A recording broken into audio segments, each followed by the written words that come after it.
നിൽക്കുകയായിരുന്നു ചത്തു. മൂന്നെണ്ണം ചത്തു. മൂന്നെണ്ണം ചാവണം കരുവി കിടന്നു. ഇത് കുറച്ച് കഴിയുമ്പോൾ ചത്തേനെ മറ്റേ ടീച്ചർ എടുത്ത് കാണും.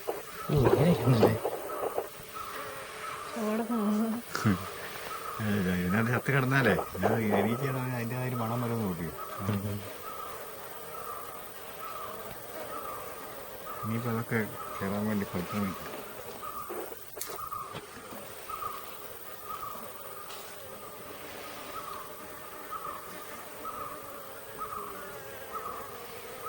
ചത്തില്ല എന്നാൽ ജാതായത്.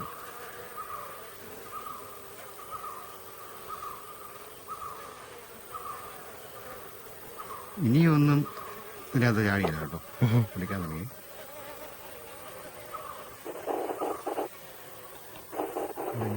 രണ്ടും കൂടെ കോർത്ത് പോയി അതാ വെച്ച് കേട്ടോ. ചത്തു അല്ല ആയിരം.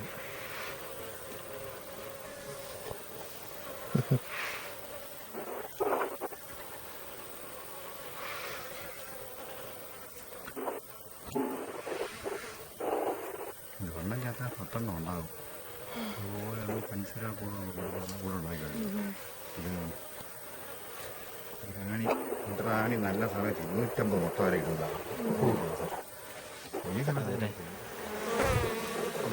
ചെറിയ സെറ്റായിട്ടും കൊടുക്കും. ചിലപ്പോൾ 3 എണ്ണത്തിന് റാണിയും 2 3 അടേ കാണും. ചിലപ്പോഴേ പല രീതിയിൽ കൊടുക്കും. ഈ കിഴക്കോട്ട് കൊണ്ടുപോകുന്ന കൂടുതലായിട്ടുള്ളവർ കൊണ്ടുപോകണേ. അപ്പോൾ അതിൻ്റെ അനുസരിച്ച് വില കൂടുതൽ കിട്ടും. പിന്നെ കുത്തു കിട്ടും. ഓരോ ശ്രദ്ധ കിട്ടാൻ മതി കുത്തും. ചില സമയത്തിൻ്റെ ഒക്കെ ആയിട്ട് കുത്തുവേ. പിന്നെ ഞാൻ കഴിയുമ്പോഴും വലിയ കുത്ത് വാങ്ങിക്കാതെ ഒരു വഴിക്കുള്ള കുത്ത് വാങ്ങിച്ചാലുവേ നമ്മളിങ്ങനെ പിടിക്കുമ്പോൾ ഈച്ചക്കുട്ടിയൊക്കെ പിടിച്ചാൽ പിടിക്കുന്ന ഈച്ച എല്ലാവരും കുത്തുന്നേ. ആ പിടിക്കുമ്പോൾ ആ ഈച്ച ഒരു പ്രത്യേക ശബ്ദം പുറപ്പെടുവിക്കും. അപകടമൊന്നും കാണില്ല. എന്തായാലും വേറെ ഈച്ച ആയിരിക്കും കുത്തുന്നത്.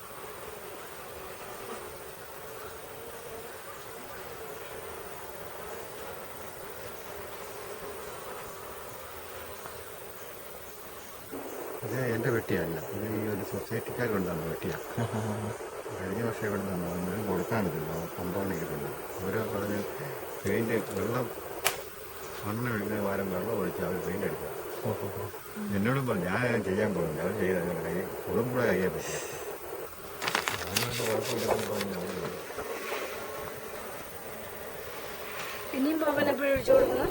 ഇനിയിപ്പം അടുത്ത ആഴ്ച ഞാൻ ബുധനാഴ്ച കൊടുക്കണം. ഒരു നേരത്തെ കൊടുക്കുന്നതാണ്. എനിക്ക് അടുത്ത ബുധനാഴ്ച കൊടുക്കും. നാളെയല്ല, അടുത്ത ബുധനാഴ്ച കൊടുക്കും.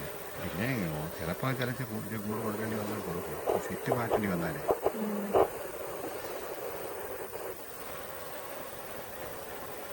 ഇത് പഞ്ചസാര വലിച്ച് ഇതിനകം തേച്ചിക്കകത്തൊരു ഉറയുണ്ടേ. ആ ഉറയ്ക്കകത്ത് നിറച്ച് വലിച്ചെടുക്കുക. എന്നിട്ട് കൊണ്ടുപോയി സൂക്ഷിച്ച് വെക്കാൻ വേണ്ടി കക്കുക പോയി. അതിനുള്ള സമയം എന്നിട്ട് ഈ കക്കും ഈ വെക്കുന്ന തേൻ തന്നെ വീണ്ടും